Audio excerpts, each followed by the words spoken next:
En esta segunda parte nos vamos a referir a aquellas parasitosis emergentes producidas por helmintos, tanto por nematodes como cestodes. Dentro de las parasitosis producidas por nematodes haremos mención a la dirofilariasis, a la ñatostomiasis y a la anisakiasis. Y dentro del grupo de los cestodes nos referiremos a difilobotriasis y esparganosis. Vamos a hacer un repaso de las determinantes que condicionan la aparición de parasitosis emergentes, que como deben haber escuchado en la primera parte, son parasitosis que aumentan su incidencia, son nuevas o aumentan en el número de casos en un tiempo muy corto. Estas parasitosis emergentes, como les comentaron en la primera parte, en muchos casos están relacionadas al llamado cambio climático.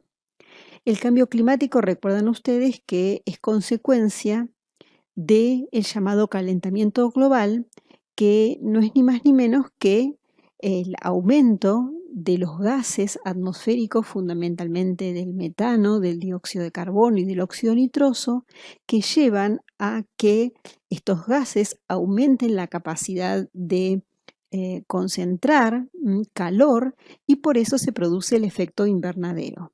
Estos gases son productos de la actividad humana y llevan entonces al llamado calentamiento global. Este calentamiento global tiene un impacto muy fuerte sobre la Tierra, subiendo no solo la temperatura, sino también llevando a condiciones extremas en cuanto al número, a la intensidad y a la frecuencia de estas actividades extremas climáticas, como pueden ser las inundaciones o periodos de sequía extrema, lo que hace cambiar en muchos casos el modo en que las personas, los animales y los patógenos se relacionan.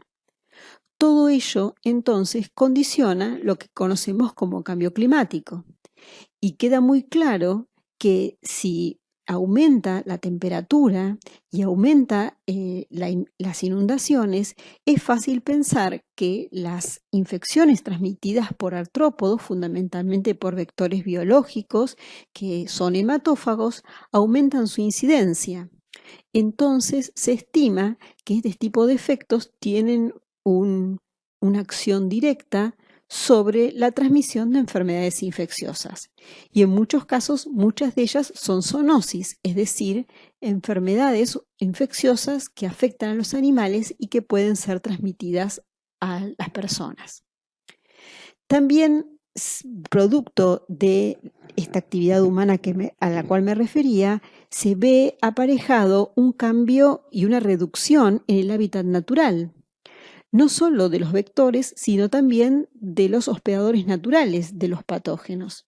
Entonces, vuelvo a decir, cambia la manera y la forma y la frecuencia en que se relacionan los patógenos, los reservorios y también los vectores. Esta reducción del hábitat natural, por ejemplo, producto de la tala indiscriminada de los bosques, de las deforestaciones, de la extensión o de la frontera agrícola, hace que, por ejemplo, los vectores pierdan su hábitat natural y se concentren en vegetación relictual que puede quedar muy cerca de las poblaciones humanas, de las poblaciones o de las ciudades. Por tanto, aumenta la incidencia de este tipo de infecciones y aparecen como realmente enfermedades emergentes. También esto está aparejado con que aumenta la densidad de los hospedadores. Si hay menor superficie o ambientes donde puedan encontrar su alimento y su hábitat para reproducirse, es probable que estos hospedadores o estos reservorios se encuentran en menor superficie y entonces la transmisión sea mucho más efectiva. Y si esos animales tienen contacto con el hombre por actividades humanas, se aumenta la probabilidad de transmisión a la población humana. Esto también trae cambios aparejados en la biodiversidad, porque claramente desaparecen especies. Entonces, muchos de estos parásitos tienen facilidad para adaptarse a nuevos hospedadores, a nuevos reservorios y también a nuevos vectores. También debemos decir que las parasitosis aparecen debido a cambios de los hábitos socioculturales de las poblaciones. Esto hace, por ejemplo, que aumenten la probabilidad de viajar, ya sea por trabajo, por actividades comerciales y también por migraciones. Es una realidad que escuchamos todos los días en la televisión, en donde hay migrantes en todos los lugares del mundo buscando una nueva oportunidad de trabajo o tratando de huir de situaciones de guerra. Las situaciones de guerra también condicionan la aparición de enfermedades emergentes. Este aumento de la movilidad de las personas también trae aparejado que exista un aumento de la movilidad de los animales, de animales que son animales de compañía. Es una realidad que está aumentando el tráfico de los animales, de manera legal y de manera ilegal. Por tanto, suelen aparecer animales de cría o de raza en lugares distantes que están portando una enfermedad o están infectados y se manifiestan como un reservorio capaz de diseminar una enfermedad infecciosa producto de la transmisión por un vector. Y esto es muy claro cuando vean leishmaniasis, van a ver que esto es un caso muy, muy típico del tráfico de animales. También en situaciones de desastre, por ejemplo, es muy claro en el caso cuando ocurrió el huracán Katrina, ¿sí? En el sudeste de Estados Unidos, las inundaciones hicieron que los animales quedaron desprotegidos y muchas asociaciones los redistribuían en otros lugares no afectados por el huracán. Entonces los animales llegaban infectados, obviamente, a lugares donde no existía esa infección, que era libre de esa infección, una de ellas es Dirofilaria, que vamos a ver en un ratito, y entonces constituían un nuevo foco de transmisión para los animales que vivían en ese lugar. Es evidente que situaciones como las inundaciones aumentan la frecuencia de infecciones en los animales que puedan ser transmitidas a las personas, aumentan muchas de las que voy a nombrar a continuación, aumenta la probabilidad de infectarse por leptospirosis, aumenta la rabia, todas situaciones de mayor cantidad de animales en la calle producto de desastres naturales. Recordemos que América es el segundo continente que tiene mayor cantidad de desastres naturales, obviamente en segundo lugar después de Asia, ¿no? Dijimos del aumento de la movilidad internacional, producto, como dijimos, de diferentes factores que hacen que exista posibilidad de transmisión de una infección a otro continente en donde la entidad clínica no es conocida. Y tampoco está claro cómo se diagnostica, porque no está dentro de lo habitual. Y esto es lo que escucharon que pasa con la enfermedad de Chagas, que es una enfermedad viejísima de nuestro continente, pero que aparece como una amenaza o como una enfermedad emergente en otros continentes que no es el americano, ¿no es cierto? O latinoamericano. También el comercio y el tráfico el transporte de comida, la globalización de los productos alimenticios también trae aparejado la aparición de enfermedades emergentes. Ya vamos a ver dentro de un rato que hay muchas de ellas que se transmiten por consumo de comida. Entonces esto obviamente se da por la globalización del comercio de alimentos y también el uso indiscriminado de fármacos, ¿no es cierto?, que hace que algunas de estas parasitosis sean resistentes a los fármacos habituales y que ya no existan posibilidades concretas de tratamiento eficaz contra algunos de estos patógenos. Y por supuesto la aparición de hospederos inmunocomprometidos constituye un problema grave porque son susceptibles a cualquier infección, poniendo en riesgo su vida. Bueno, entonces, en primer lugar, voy a hablar de la dirofilariasis. Esta enfermedad es producida, como les decía, por un helminto. Este helminto es un nematode, constituye el grupo de las filarias, pertenece a la familia de Onchocercidae, y existen más de 20 especies de dirofilarias con múltiples reservorios silvestres, pero a quienes nos vamos a referir son aquellas que afectan a los animales domésticos y que eventualmente pueden producir infección humana. Ellas son Dirofilaria immitis y Dirofilaria repens. También podemos mencionar a Dirofilaria tenuis, que como ven ahí, tiene como reservorio a los mapaches. Entonces es propia de Estados Unidos. Esta dirofilaria es un nematode tisular que se transmite por distintos tipos de mosquitos o distintas especies de mosquitos. Pueden ser aedes, puede ser culex o también el género Ocloceratatus. La distribución de esta enfermedad es diferente. El paisaje puede ser urbano o puede ser silvestre y esta distribución de paisaje de la infección difiere según el reservorio y el mosquito que la transmite. Entonces, algunos de ellos están totalmente urbanizadas, como es el caso de Aedes claramente, y otros se dan en ambientes más silvestres. Como pueden ver ustedes en el mapa, esta parasitosis se distribuye tanto en el continente, en lo que se llama Viejo Mundo, que afecta tanto al Asia como a Europa, y allí la dirofilaria que produce infección humana es Dirofilaria repens. En el caso de América, del continente americano, la dirofilariasis está producida por Dirofilaria immitis, que es un parásito propio de los perros, fundamentalmente. También puede afectar a los gatos, pero fundamentalmente de los perros, y es conocido con el nombre del gusano del corazón. Estas dirofilarias afectan al hombre.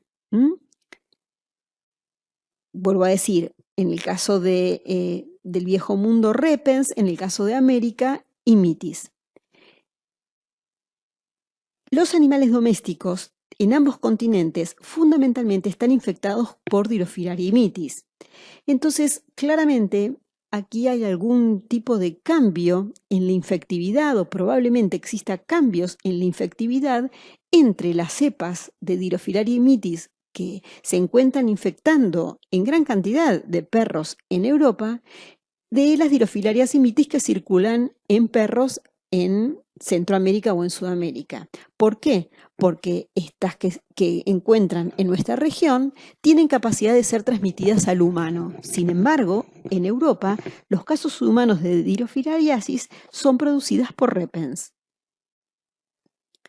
También las manifestaciones clínicas varían, porque la dirofilariasis humana en Europa compromete fundamentalmente el tejido subcutáneo, entonces tiene manifestaciones de tipo cutáneas, mientras que en Sudamérica y en Centroamérica la dirofilariasis humana tiene compromiso pulmonar. El humano, como les decía, es un hospedador accidental que ingresa en el ciclo de transmisión de una manera totalmente accidental, porque el parásito circula entre los animales y el mosquito vector. Sin embargo, si el mosquito vector pica al humano, puede transmitir esta infección. El parásito no puede completar su desarrollo. Si bien permanece viable, no puede completar su desarrollo. Por eso le damos el nombre de hospedador accidental paraténico, que lo habíamos mencionado en la primer teórica.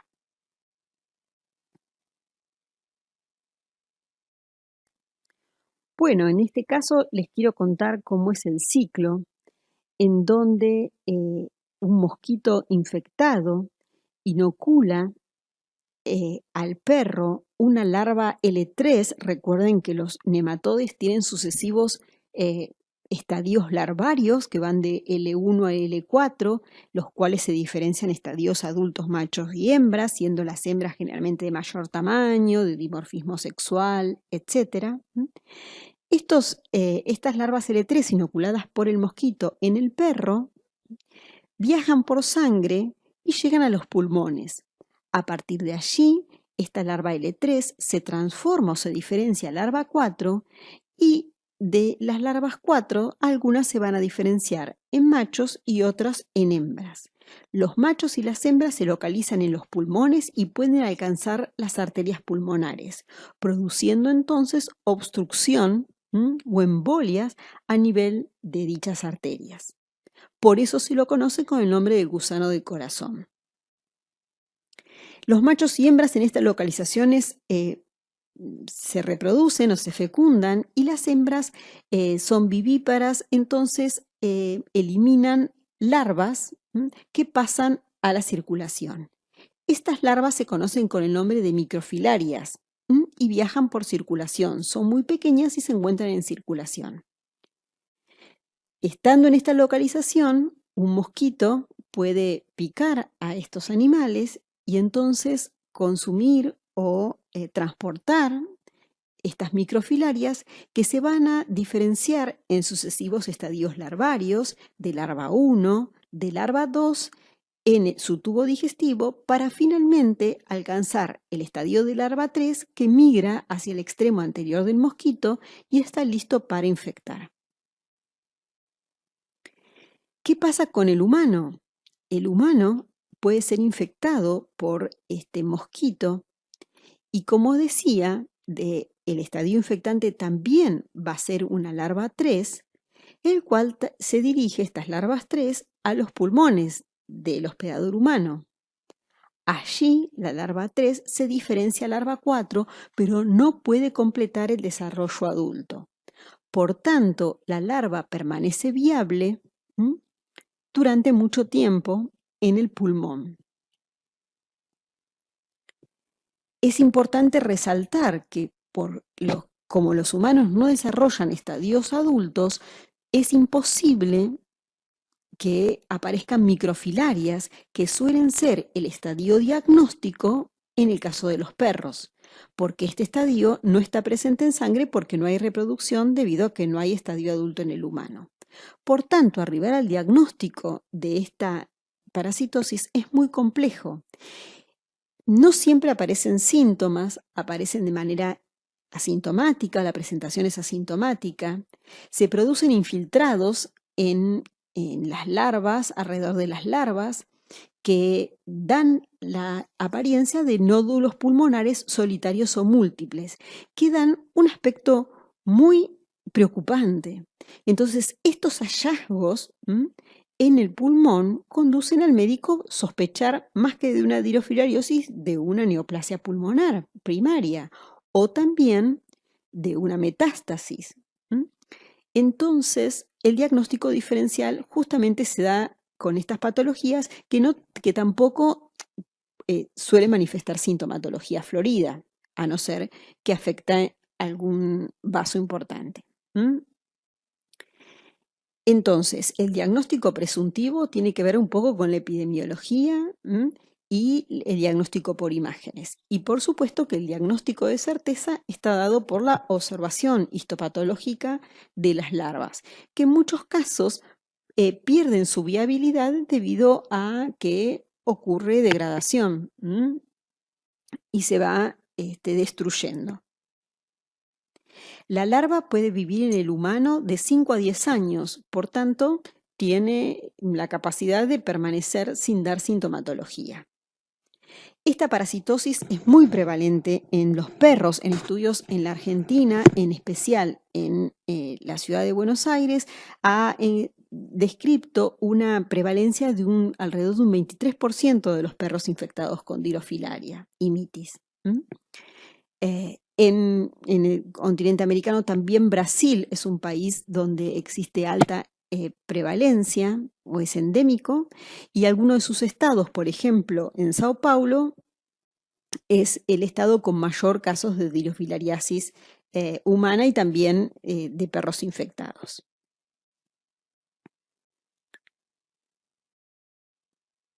En el caso de la dirofilariosis subcutánea, ¿sí?, es una patología, como les decía, producida por Dirofilaria repens.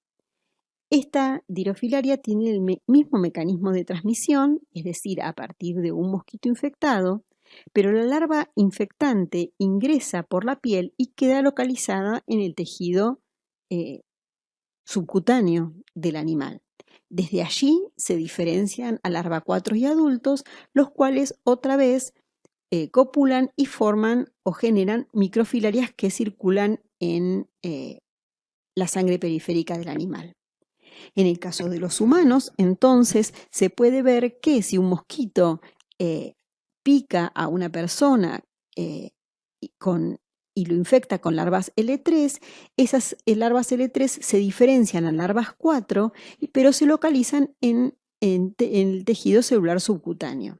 Se producen otra vez infiltrados inflamatorios alrededor de las larvas L4, que en muchos casos pueden obstruir la circulación y causar embolias e inflamación.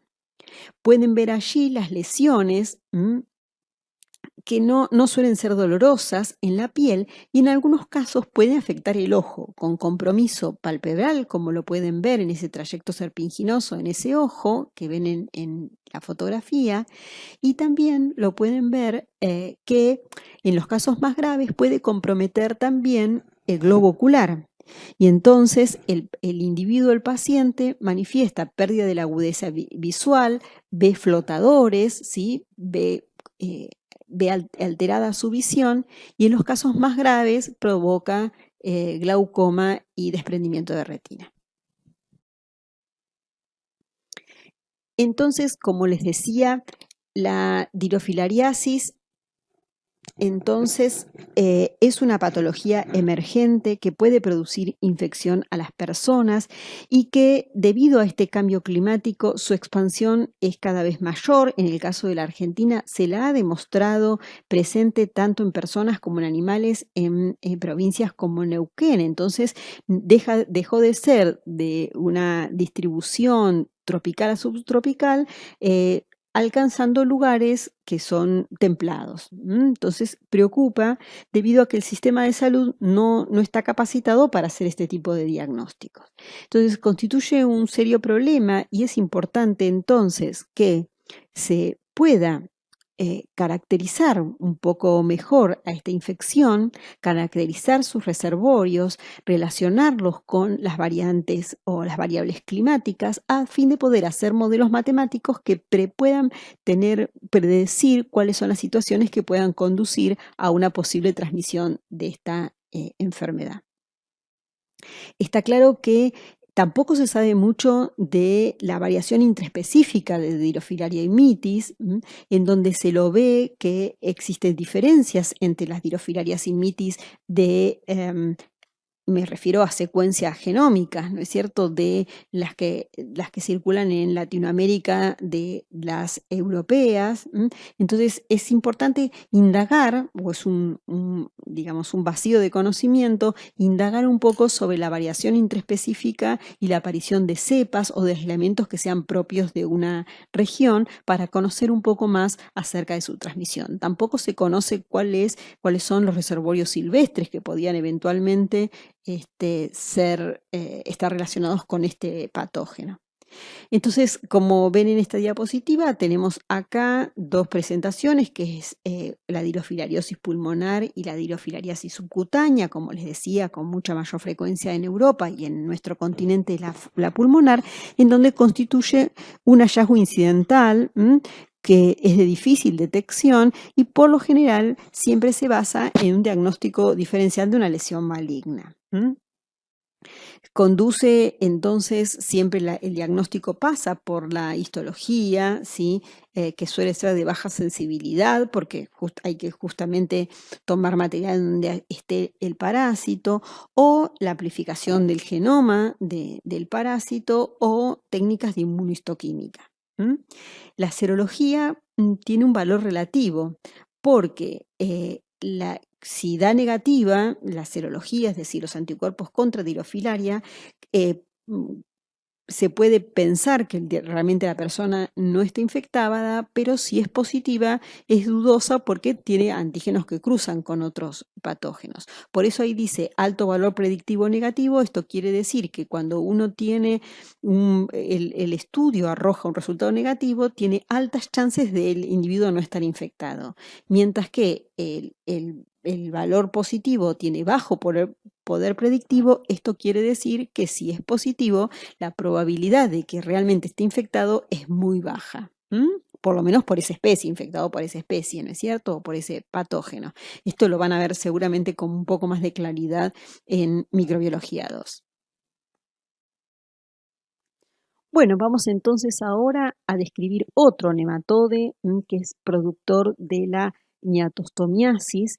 Este agente etiológico se llama ñatostoma, es también producido por múltiples especies, ¿sí? Y es una parasitosis emergente asociada al consumo de pescado crudo, ya sea de mar o de río o de otro hospedador. En la Argentina también se han reportado casos de ñazostomiasis, fundamentalmente en personas que han con antecedentes de viajes por otros sitios de Latinoamérica. No es de características autóctonas. Otra vez acá el humano se comporta como un hospedador accidental paraténico y el elemento infectante es la larva 3. Entonces, como ustedes pueden ver en esta diapositiva, los hospedadores habituales, otra vez son los gatos y los perros domésticos, también los silvestres, que constituyen los huéspedes definitivos y que eliminan entonces al parásito o a los huevos del parásito con la materia fecal. Este huevo tiene un opérculo, es decir, una tapita, de tal manera que cuando no es embrionado, entonces cuando llega al agua, a un cuerpo de agua dulce por lo general, se desarrolla una larva L1, la cual abre su opérculo y elimina o deja en libertad un estadio larvario de tipo L2 que nada en los cuerpos de agua dulce, permanece viable por bastante tiempo.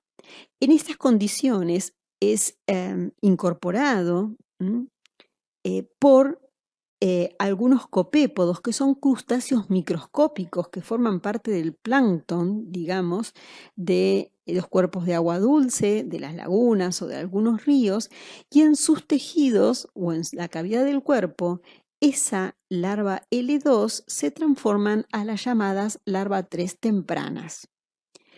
Estas larvas 3 tempranas permanecen en el interior de estos copépodos, es decir, que son crustáceos minúsculos, muy chiquitos, microscópicos, que suelen ser alimento de peces dulceacuícola o de anfibios. Por eso allí tienen dibujado un pez, un pescado y una rana.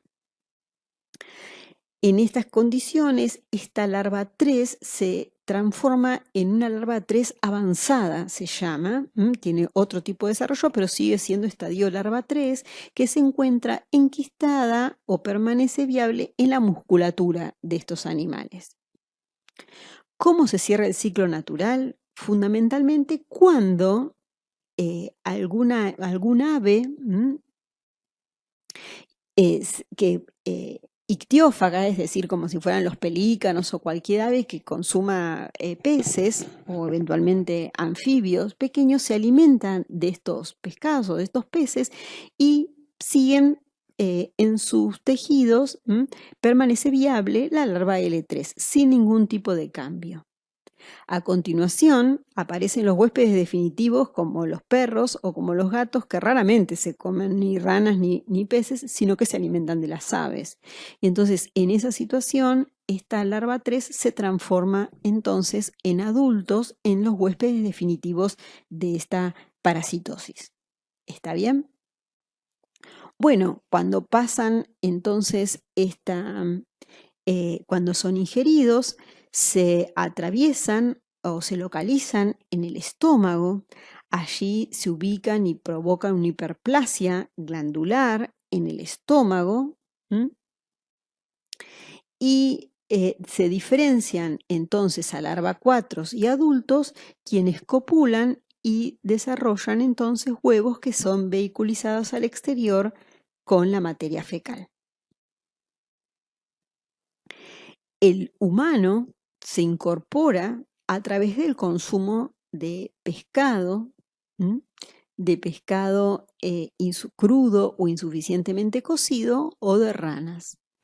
Entonces, esta larva L3 avanzada continúa como larva L3 avanzada que ingresa por vía oral, atraviesa entonces el tubo digestivo y suele entonces dirigirse a tejido cutáneo o subcutáneo, fundamentalmente en la región abdominal o torácica, en donde se puede ver el trayecto y el daño producido por esta larva.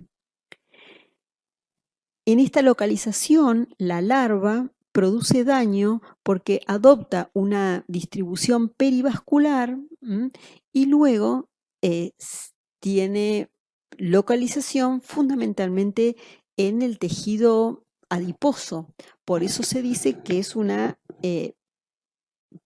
origina una paniculitis migrante eosinofílica. Esto quiere decir que afecta al tejido adiposo, que es migrante porque cambia de lugar debido a la movilidad de la larva, y que la inflamación es a predominio de eosinófilos. Cosa de sospechar, porque si estamos hablando del Mintos nematodes, las células reclutadas van a ser los eosinófilos encargados de tratar de eliminar el parásito que está migrando en los tejidos del hospedador humano.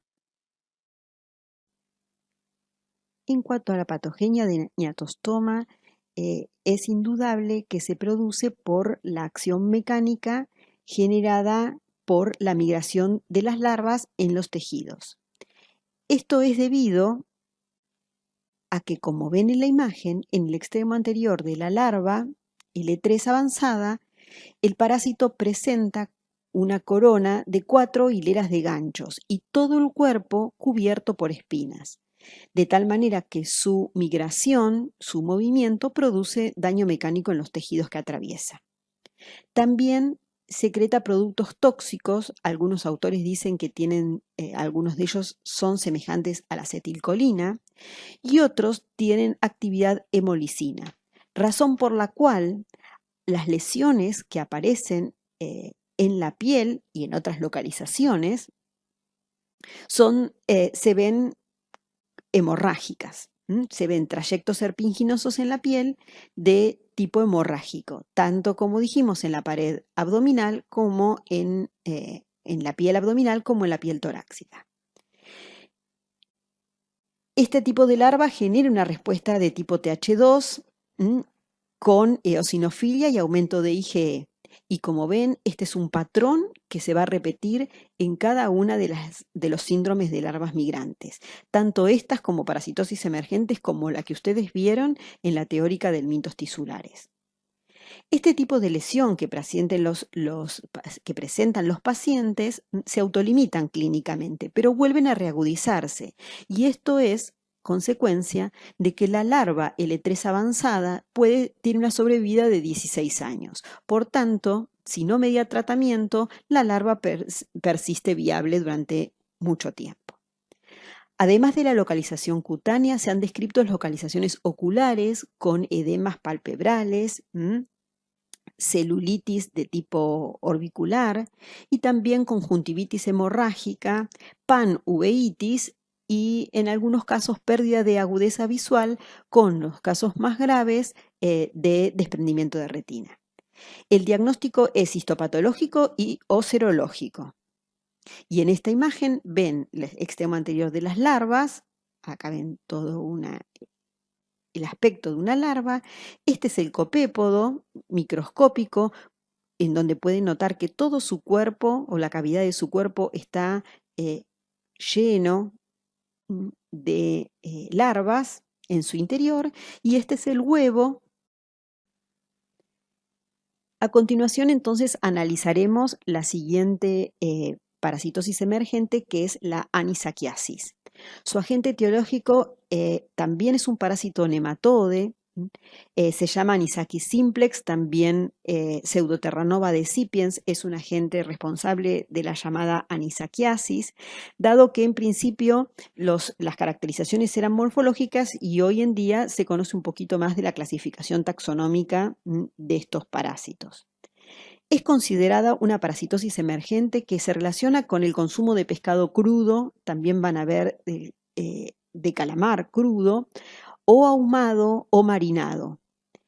En ciertos países del planeta es una enfermedad de importancia sanitaria. Se imaginarán que en Japón, en China, en Corea, en Taiwán, por, por el tipo de dieta de la población, es una parasitosis de importancia sanitaria. Y en Europa se han descrito un número importante de casos, tanto en Italia como Francia, España y Croacia. En ese caso se da por consumo de boquerones, de anchoas en salmuera eh, y muchos casos humanos. En la Argentina, la anisakiasis se relaciona con la preparación de platos exóticos o el aumento progresivo del consumo de este tipo de platos exóticos por la población en forma de sushi, de sashimi, de ceviche, ¿sí? Y se ha descrito también un caso de anisakiasis por consumo de pescado por subsistencia, ¿no es cierto? También es una patología que es frecuente en los países andinos, como Colombia, Perú y Ecuador. Los hospedadores definitivos son cetáceos. Cuando hablamos de cetáceos hablamos tanto de ballenas como de delfines. El humano otra vez se comporta como un hospedador accidental de tipo paratécnico y para él la larva infectante es una larva L3. Como les mencionaba, los cetáceos, es decir, delfines y ballenas, son los huéspedes definitivos en donde el parásito reside en su intestino, los parásitos adultos, por eso son hospedadores definitivos. Allí copulan y producto de esa cópula se forman huevos que son vehiculizados con las heces. Estos huevos se ponen en contacto con cuerpos de agua, en este caso con el mar, y allí se desarrollan y se forman en un estadio larvario L1 y luego un estadio L2 que abandona el huevo y queda libre nadando en el mar. En estas condiciones es consumido por otra vez los crustáceos que son microscópicos presentes en el mar y maduran entonces esta L2 a larva L3 en el cuerpo del animal. Estos copépodos son consumidos tanto por peces como por calamares. No sé si lo pueden distinguir aquí. Y en este caso, estos peces y calamares también se comportan como huéspedes paraténicos, porque no hay desarrollo larvario, es decir, no hay evolución en el desarrollo de la larva. Siguen desarrollándose o presentando larva L3 en las vísceras fundamentalmente. Pero en algunos casos no se conocen los motivos, pero se sabe que algunas de esas larvas L3 abandonan las vísceras y alcanzan la musculatura. Por eso pueden estar presentes en los filetes. Estos peces y calamares, en especial los peces, pueden ser consumidos por otros peces que también se comportan como huéspedes paraténicos.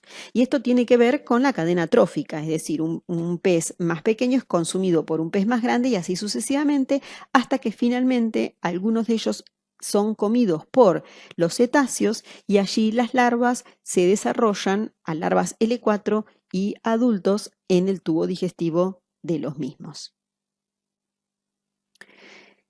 Entonces, como mencionamos, estos parásitos pueden infectar una gran variedad, decenas, alrededor de 50 especies de peces se han descrito que están infectadas por anisakis y pseudoterranova y 4 especies de calamares, 12 especies de delfines y, por supuesto, que peces que viven en agua marina, peces marinos. ¿Cómo se conecta el humano con esta infección? Otra vez, a través, como dije, del consumo de pescado ahumado, de preparaciones ahumadas o marinadas con limón o con vinagre, o por consumo de subsistencia, en el cual consumen calamares o peces, y en ese caso la larva L3 puede permanecer o puede ser eliminada y hacer todo su tránsito o puede adherirse a las paredes, tanto del estómago como del intestino humano.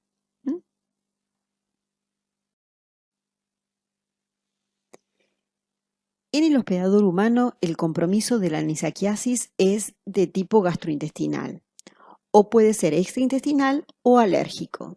O sea que la presentación es bastante heterogénea. Y es más, puede ser asintomático y el parásito pasar sin y atravesar el tubo digestivo y salir con las heces.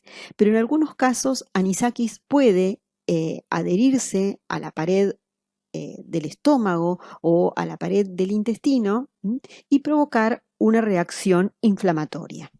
Como vemos en esta diapositiva, anisakis es capaz de estimular la respuesta innata, por supuesto, convocando células dendríticas, macrófagos y polimorfos, y direccionar la respuesta adaptativa tanto a un perfil TH1 como TH2. El perfil TH2 va a ser responsable de la proliferación de células plasmáticas o plasmocitos y la producción de el switch de inmunoglobulinas hacia la producción de inmunoglobulina E de tipo mono y policlonal. También se sintetiza interleuquina 5, que es responsable del reclutamiento de eosinófilos. Bien, es importante mencionar que los individuos pueden verse sensibilizados por antígenos de anisakis, no solo por antígenos de excreción-secreción de las larvas vivas, sino también por consumo de alimentos que tengan larvas muertas, por lo tanto pueden ser consumidos porque no guardan riesgo, pero sí sensibilizan estos antígenos de las larvas muertas, que son antígenos somáticos o cuticulares, sensibilizan al hospedador, de tal manera que pueden generar una reacción de tipo alérgica. Entonces vemos que esta respuesta alérgica, dado por la activación de mastocitos y de basófilos, pueden generar cuadros alérgicos, de urticaria, de angioedema y aún de cuadros de anafilaxia que pueden comprometer la vida del paciente. En el caso de pseudoterranova también se describe una hiperreactividad de las vías aéreas, mientras que en el caso de Anisakis simplex las manifestaciones son más cutáneas o de tipo anafilácticas. También anisakis es capaz de dar una respuesta de tipo regulatoria y esto se da en los individuos que presentan infecciones crónicas. En el caso de la presentación gastrointestinal, puede la larva adherirse a la mucosa gástrica o intestinal y dar una reacción de tipo aguda en donde el paciente refiere dolor en hipocondrio derecho, náuseas, vómitos y malestar. Mientras que en las formas crónicas, estas formas pueden dar un abanico clínico muy heterogéneo y confunde esta presentación con una apendicitis, con una úlcera gástrica. Se puede presentar también como una enfermedad de Crohn, ya que se genera una inflamación alrededor de esta larva que da estos síntomas clínicos. También anisakis puede presentar infección o localización extraintestinal. Y en todos los casos, las reacciones son de hipersensibilidad de tipo 4, siendo los eosinófilos las células mayormente representadas en esos granulomas. Entonces, como vemos, estas larvas viables generan en estas localizaciones una respuesta inflamatoria y granulomatosa frente a antígenos de excreción-secreción, mientras que las larvas muertas son capaces de generar una respuesta alérgica. Bien, en esta diapositiva les muestro cuál es la distribución de la anisakiasis. Como ven, es en el Oriente, también en Europa y en Latinoamérica, como les decía, compromete los países andinos y también América del Norte. En esta diapositiva ven las cosas que sí hay que hacer y que no hay que hacer con respecto a la prevención de la anisakiasis, ¿sí? Que son alimentos que se ven parasitados como pescados de origen marino, como también los cefalópodos, que son los calamares, ¿sí? Los pulpos, y en algunos casos hablan de ciertos crustáceos que pueden también ser fuente de infección. No pasa lo mismo con los moluscos bivalvos, es decir, ni los mejillones ni las almejas son hospedadores de este parásito. Por lo tanto, no son fuente de infección. Se sugiere a la población que, o se le indica a la población que compre el pescado ya eviscerado, ya que les dije que la mayor proporción de las larvas L3 se encuentran en las vísceras, y de no ser así, debe hacerlo desde el vientre, tratando de entonces dejar el pescado durante aproximadamente por lo menos 24 o 48 horas en frío, lo que asegura la pérdida de viabilidad de la larva.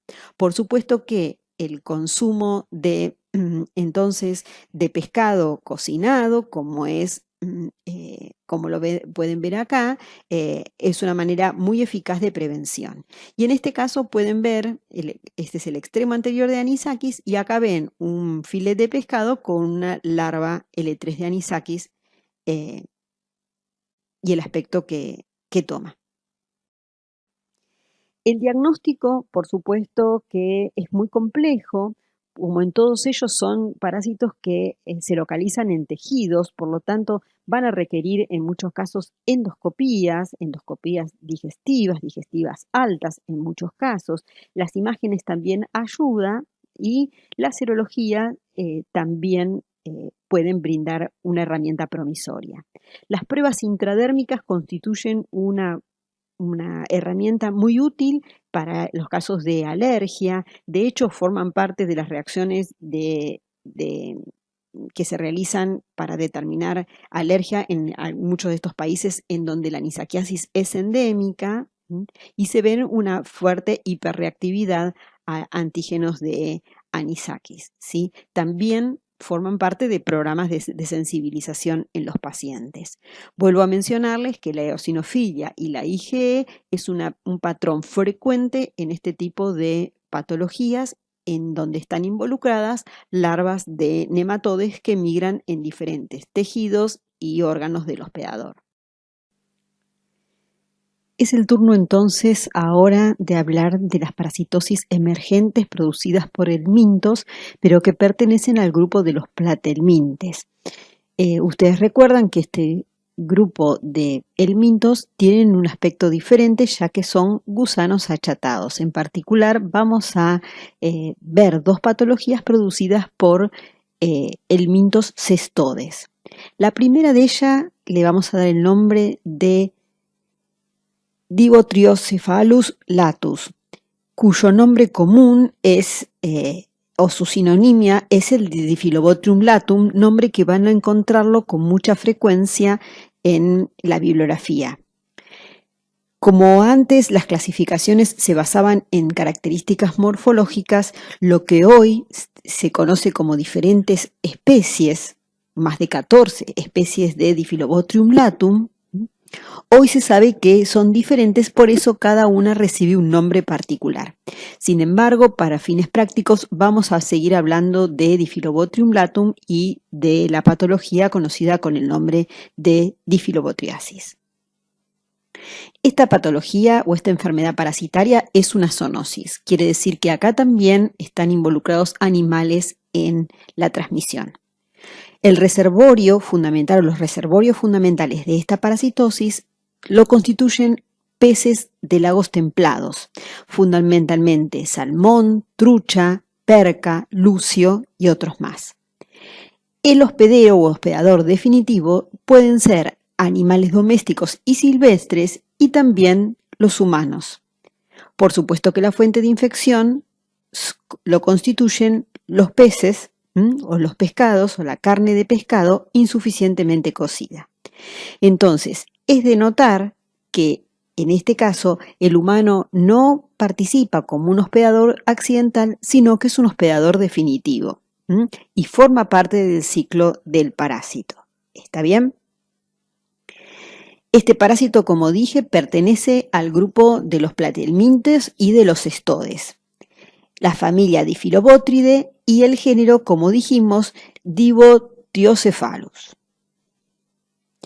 Este nombre, especialmente del género, está relacionado con la presencia en el escólex de surcos o hendiduras que facilitan la adhesión a la mucosa, por ejemplo, o a los tejidos del hospedador. Ustedes recuerdan que los estodes, la mayoría de ellos tenían un escólex, que era el extremo anterior, que presentaba ganchos o ventosas, y son los típicos ejemplos de Taenia saginata, Taenia solium, Echinococcus granulosus, Hymenopeltis nana, etc. Este grupo de parásitos que pertenecen a la familia Diphyllobothridae presentan surcos con pliegues o hendiduras en el escólex y tienen la misma función de fijación. El individuo adulto es un cestode de muchos metros de largo, y su cuerpo está separado en proglótidas. ¿Dónde se localiza este parásito? En el intestino delgado del hospedador definitivo. Y la transmisión se da justamente por fecalismo, es decir, por la contaminación fecal de los cursos de agua. Esta patología es una patología muy antigua. Se ha descrito su presencia en épocas muy pasadas, digamos que antes de Cristo. Pero originalmente, o las zonas más endémicas, están constituidas por el norte y el centro de Europa. Sin embargo, se ha diseminado a zonas más templadas, de tipo lacustres, en donde viven justamente los huéspedes intermediarios, como los peces que acabo de mencionar, como puede ser la Patagonia chilena y argentina. ¿Cómo llegaron? Por el traslado de los peces para la acuicultura.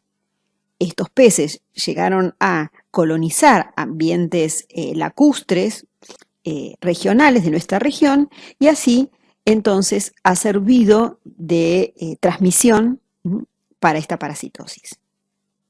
Es considerada en muchos casos una enfermedad de los viajeros, también de pescadores de zona endémica, y globalmente se la considera que es propia. Como les decía, si el hombre es el huésped definitivo, significa que alberga a los estadios adultos del parásito. Y como les decía, es esta teña o este cestode de tantos metros de largo, como lo ven acá, que se fija al intestino delgado por la presencia de las bótrides que presenta en el escólex. Como siempre, los proglótides son los proglótides grávidos. Recuerdan que estos cestodes son parásitos muy rudimentarios, que están cada una de sus proglótides representado fundamentalmente aparato reproductor femenino y masculino. Por tanto, las proglótides maduras son las que se fecundan, y las terminales son las proglótides grávidas, que son las que se liberan. Esos huevos que están contenidos dentro de las proglótides quedan en libertad, pero son inmaduros y continúan su desarrollo siempre y cuando encuentren un cuerpo de agua dulce. Como siempre, estos huevos tienen una tapita u opérculo que le permite abrirse y dejar en libertad a un estadio larvario siempre y cuando las condiciones sean propicias. Como buen cestode que es, el huevo contiene un embrión hexacanto, pero este embrión hexacanto está rodeado por una cubierta de cilias que van a dar lugar a la formación de una larva que recibe el nombre de coracidio. Esta larva coracidio nada en estos cuerpos de agua dulce y es incorporada o ingerida otra vez por crustáceos microscópicos que están formando parte del plancton. ¿Estamos? En los tejidos y en la cavidad del cuerpo de estos crustáceos se desarrolla el siguiente estadio larvario, que recibe el nombre de procercoide, y es este que ven esquematizado en este recuadro.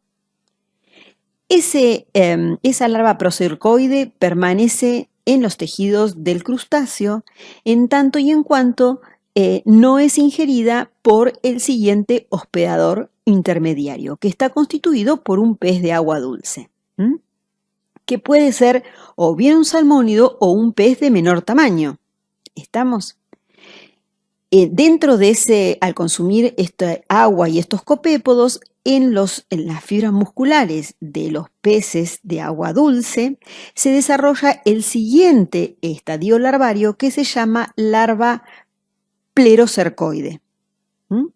En el caso de que este pez sea predado por un pez de mayor tamaño, va a seguir manteniéndose como larva plerocercoide. Y así sucesivamente, hasta que esa larva plerocercoide, que está contenida en la musculatura de estos peces, son consumidas por los huéspedes definitivos, que en algún caso pueden ser algunos mamíferos o algunos felinos de tipos domésticos o silvestres, pero también es el hospedador humano.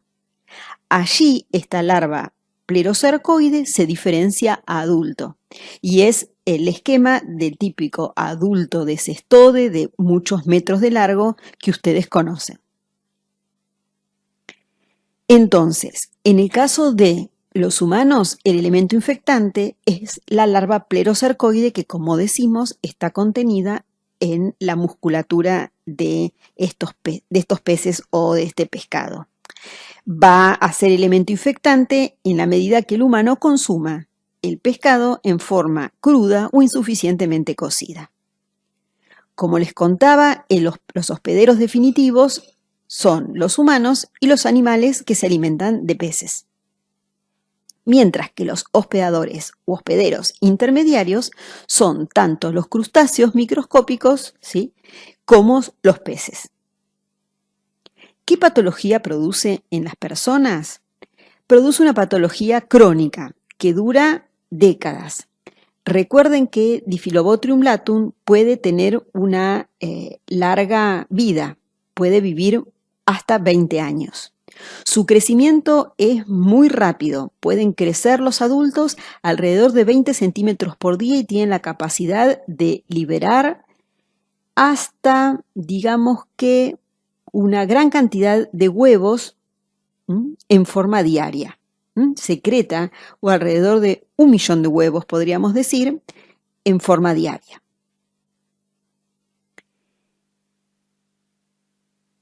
La mayoría de los individuos no tienen sintomatología, es decir, se comportan como los llamados portadores asintomáticos.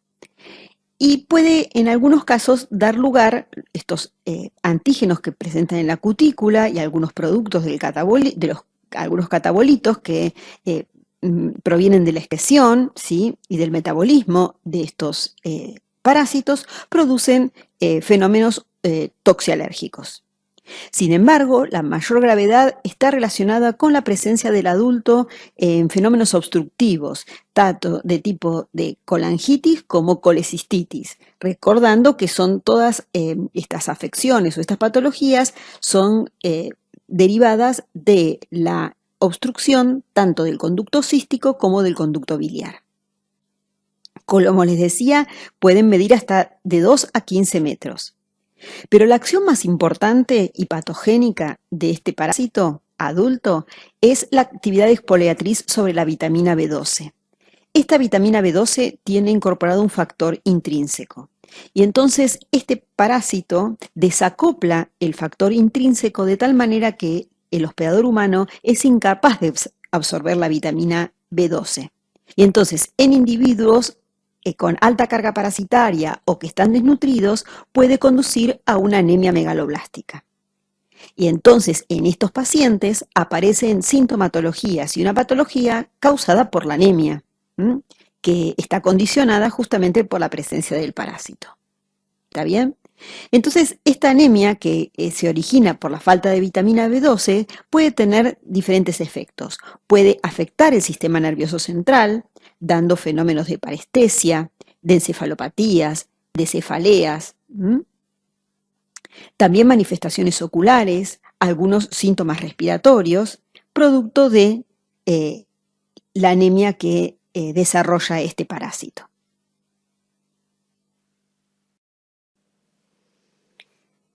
Si pensamos en la prevención de la transmisión de esta parasitosis, debemos claramente mencionar que hay que evitar el fecalismo. El fecalismo humano en condiciones naturales, digamos, a campo, y también de hospederos definitivos, cosa que en los animales es difícil de controlar. ¿Cómo se detectan los casos? A través de la búsqueda de huevos operculados en materia fecal. Y antes todos estos huevitos se los clasificaban como Diphyllobotrium latum, que hoy se ve que son diferentes especies. También a través de la visualización de las características de las proglótides que pueden ser liberadas espontáneamente. Estas proglótides, como ven, tienen un reproductor central. Es importante el control de los peces del criadero y el control de pescado de consumo humano, la revisación de ellos. Y por supuesto la desparasitación, tanto de las personas como de los huéspedes definitivos para eliminar o minimizar la dispersión de esta enfermedad. Es importante mencionar que existen casos en todo el mundo, fundamentalmente en la costa andina chilena, ¿sí?, en el Pacífico, pero también se han descrito casos en la Argentina. Recientemente, en los últimos años, se ha descrito el caso de una persona, de un paciente mendocino, que se diagnosticó una difilobotriosis, y convengamos que Mendoza no es un lugar donde haya demasiada cuerpos de agua. Entonces, otra vez, el sistema de alerta para estas enfermedades que aparecen o infecciones emergiendo y en donde el sistema de salud tiene muy poco conocimiento porque no son zonas endémicas.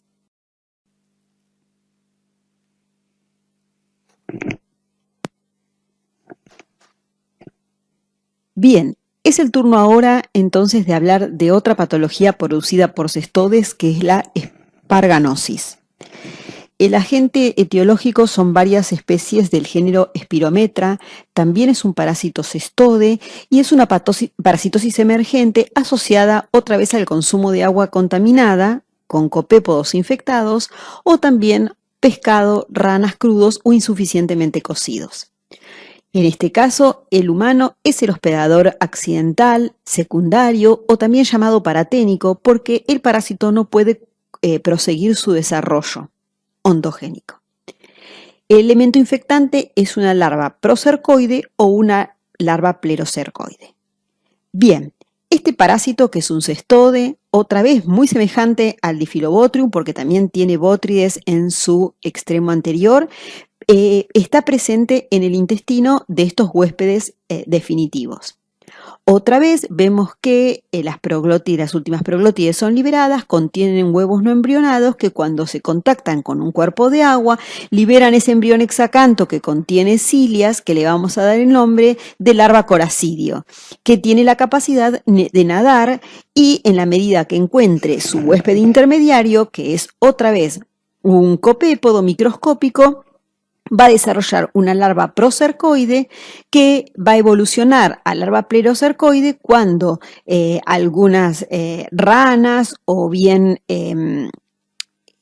reptiles, en algunos casos acuáticos, y también peces se alimenten de agua conteniendo estos copépodos. Bien, en ellos se va a desarrollar larvas plerocercoides, tal cual lo habíamos contado exactamente para el caso de Diphyllobotrium.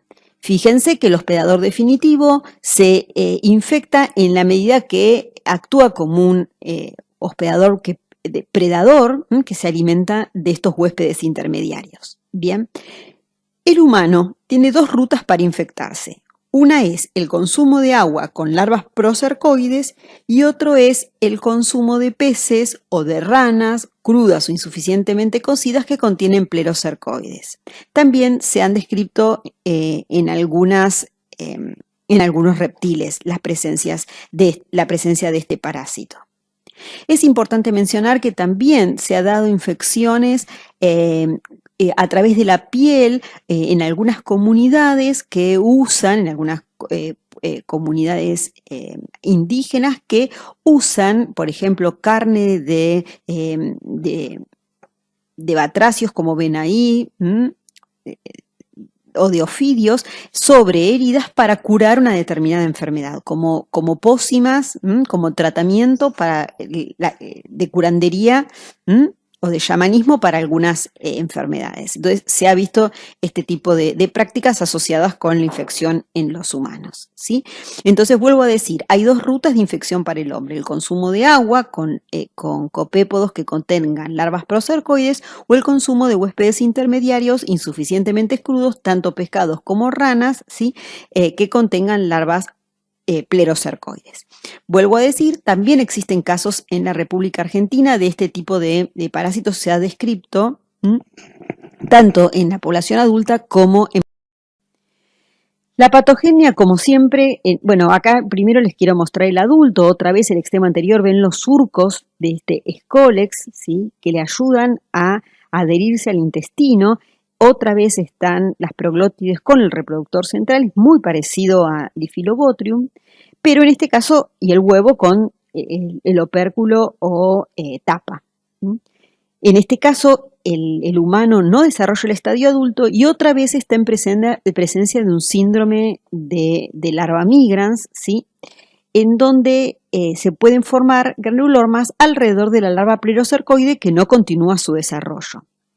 La sintomatología aparece en diferentes niveles. Otra vez es una larva que tiene mucha longevidad porque vive alrededor de 20 años, y la localización, como pueden ver, es en el tejido subcutáneo, en el ojo, en la cavidad pleural y en el sistema nervioso central. En esta localización, también en la localización de otros tejidos u órganos como el geniturinario. En el sistema nervioso central, el paciente manifiesta cefalea, pueden tener hemiparesias, convulsiones, y suele aparecer en edad adulta cuando un individuo no ha tenido antecedentes neurológicos durante la infancia. En muchos casos, la aparición de este granuloma en una resonancia o en una imagen a nivel cerebral confunde con un tumor. En todos ellos aparece otra vez la eosinofilia. Siempre que haya migración de parásitos, va a ser convocados los eosinófilos para tratar de acotar la infección, y vamos a encontrar que los tisularmente o localmente están presentes y también de manera periférica. Entonces el diagnóstico pasa por las imágenes, que no siempre son concluyentes, ¿sí? Más que son enfermedades emergentes donde no se piensa en ellas, donde no hay experiencia en su diagnóstico. Acá lo ven otra vez la larva plerocercoide como migra, ¿sí? En este caso es una localización pleural a través de una toracoscopía. Y por lo general se arriba el diagnóstico a través de la biopsia, en el caso de ser posible, por histopatología y por técnicas moleculares, en los mejores casos. También se puede proceder a serología con resultados promisorios. Muy bien, de esta manera terminamos con esta clase teórica de parasitosis emergentes, y no quisiera dejar de decir o de comentarles un concepto que es fundamental. Ustedes vieron que durante todo, tanto en la primera parte como en esta segunda parte, nunca dejamos de hablar del humano, de los animales y del ambiente en donde puede desarrollarse esta infección. Ustedes saben que la mayoría de las infecciones son zoonóticas, es decir, de las enfermedades infecciosas, la mayoría, yo les diría que un 60-70% son zoonóticas, es decir, que tienen un hospedador animal. Y dentro de las enfermedades zoonóticas, el 75% son emergentes, quiere decir que hay muchas infecciones en los animales que pueden producir un impacto en la población humana. Entonces, en vez, desde ya diría hace un par de décadas, se dejó de pensar en la salud, desde el punto de vista, por supuesto, infeccioso, en primera instancia, como una entidad propia de la población humana, o la salud vista desde la salud ambiental o la salud animal, sino desde un enfoque holístico en donde se pueda ver la participación de los diferentes actores en la transmisión. Recuerden que dijimos que la actividad humana en muchos casos cambiaba la fisonomía del paisaje, y entonces hacía que existieran diferentes patrones también patrones de precipitación y también patrones de distribución de animales domésticos, animales silvestres, el hombre y el ambiente, que se empiezan a relacionar de diferente manera, lo que posibilita entonces la transmisión de este tipo de enfermedades. Entonces surgió, ya propiciada por la Organización Mundial de la Salud, fundamentalmente por el CDC en Estados Unidos, por la OIE, que es la Organización de Sanidad Animal, por la FAO, que recuerda que es la Organización de Naciones Unidas para la Alimentación y para la Agricultura, ¿sí? Y otros organismos y ONG propulsaron este concepto de One Health, que en inglés es una salud, o también llamada salud única, poniendo la mirada en la salud como una entidad que afecta a los tres protagonistas, a la población humana, a la población animal y también a la salud del ambiente. ¿Sí? Entonces, no podemos pensar en abrir solo una puerta y pensar la salud desde uno de estos participantes o de estos actores sin ver el contexto. Y ahora que estamos inmersos en la pandemia de COVID-19, es un claro ejemplo en donde estamos viendo una pandemia que pudo haberse originado a partir de una infección viral en un animal que por cambios quizás ambientales, ¿sí?, pueda haber ocasionado que este virus haya saltado a la población humana.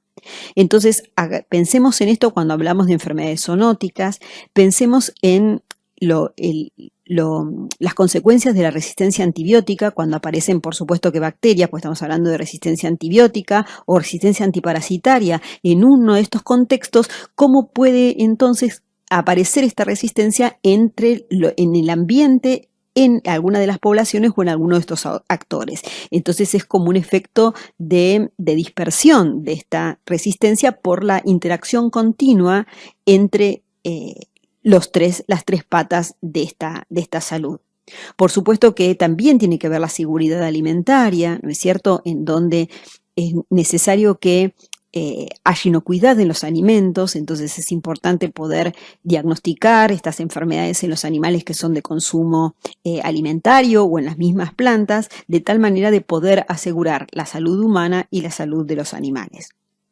Las enfermedades transmitidas por vectores es también un ejemplo claro, cuando dijimos al principio que muchos cambios en el ambiente hacen que estos vectores no encuentren su lugar habitual porque así desaparecen y tengan que buscar nuevos ecotopos, nuevos ambientes en donde instalarse, donde refugiarse, donde conseguir alimento, y entonces el patrón y la distribución de vectores de animales y humanos puede cambiar ese patrón de transmisión. Entonces el sistema de salud tendría que estar alerta y trabajar fundamentalmente para poder hacer un relevamiento de este tipo de enfermedades emergentes, ¿sí?, establecer un sistema de vigilancia concreto para poder predecir o, en el mejor de los casos, o bien para mitigar los efectos que pueden producir algunas de estas enfermedades emergentes y llegar al control de la transmisión.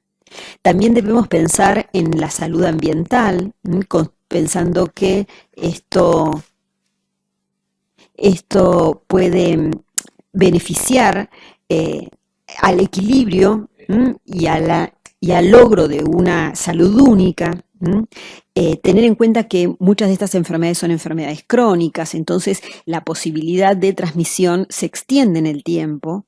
Y también debemos entender que parte de esta salud única también es la salud mental, porque vivir en un ambiente sano, también con una alimentación adecuada, con alimentos inocuos, también brindan salud que no solo es orgánica, sino también salud mental. Y por supuesto la salud ocupacional en cualquiera de los terrenos en donde uno tenga que llevar a cabo un trabajo, fundamentalmente relacionado con estas temáticas, o en el ambiente, que le permita hacerlo con cierta seguridad, teniendo en cuenta los riesgos que se corren y previendo la posibilidad de transmisión. Bueno, este es un concepto fundamentalmente epidemiológico, pero no quería dejar de decirlo porque estuvimos todo el tiempo hablando de enfermedades emergentes. Y cuando ustedes estudien micro-2, no dejen de lado esta visión, porque el concepto de salud única, en donde aparece en forma privilegiada esta interfase entre los animales, el ambiente y el hombre, debe ser considerada de una manera holística. Bueno, espero que estén bien. Cualquier consulta nos pueden escribir a coordinacionparásito@gmail.com o en cualquiera de las comisiones en las que ustedes participan para responder cualquiera de las dudas relacionadas con esta teórica. Muchas gracias.